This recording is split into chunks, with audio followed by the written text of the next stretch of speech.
Шинэ булаагтад автаа морил би та бүхэнд ямар газар юм нөөж ирснээ үзүүлэх гэж.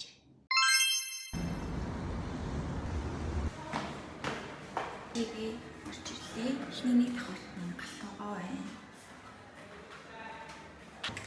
Рүшний энэ хэсэг минийх байна. Энэ хэсэг бас миний хэсэг байна. Хоног ирээд ерөөсөн нэг юмуд тэгцрээг байгаа учраас би ерөөхдөө бүгдийн зүгээр ингээд тавьчихсан байгаа. Тэгээд цэцрээд ингээ юмнуудаа хийгээд ирэхээр дахиад ингээ гоё влог оруулнаа. Ийм юмнууд төр ингээд усыг Say hi to my vlog. Yeah, Anthony, nice to meet you. Ихтаасан. Энэ жимстэй чангалны юу гэсэн бэхгүй юу? Тэгээд энэ ч нөгөө харин кофега ингээ шууд хийждэг. Тэгээд би ийм гоё сав авахаараа дахиад влог бичлэг хийнэ. Би ингээд юм болоод байвал нэг чи яваад идэх байхгүй. Тэгэхээр одоо ер нь авъя гэж бодож байна. Шитар тийш гараад хэмжээний нэг нөлтэй одоо энэ нэг давхрын юм манай кубод хэрэгэлдэг юм найл байгаа. Би болохоор шитар ингээд тийш гараад энэ нараа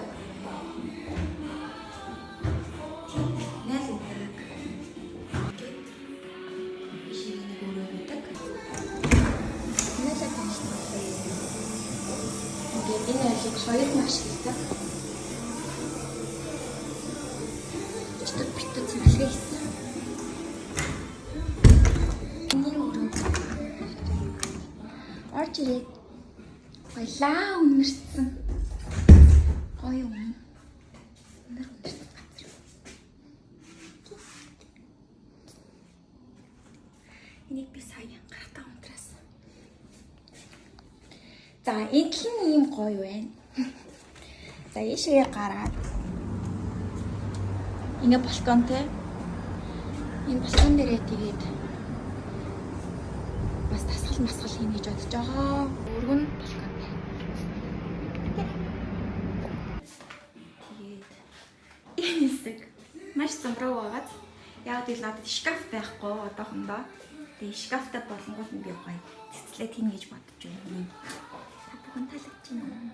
Надад бол амар таалагдж байна. Ийм л өрөөнөдтэй энэ. Жоохон тийм дулаан мэдрэмж өгөхгүйд тэгээд ингээд гэрэл нён авсан. Тэгээд энэ чинь гэрэлтэй.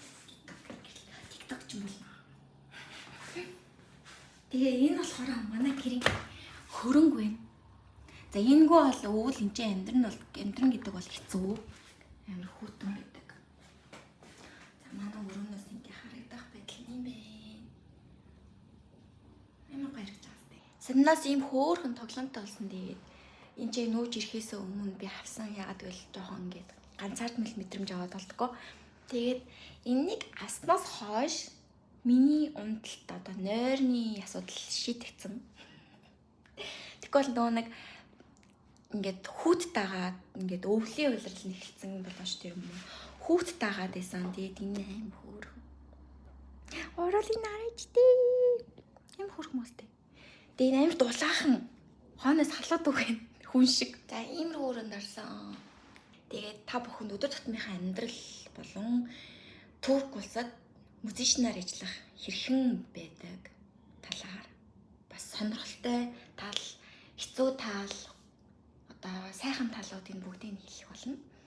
Тэгээд надтай хамтаагаарай. Энэ хүртэл үзэн та бүхэндээ баярлалаа. Би одоо дууга бэлтлээ. Баяртай.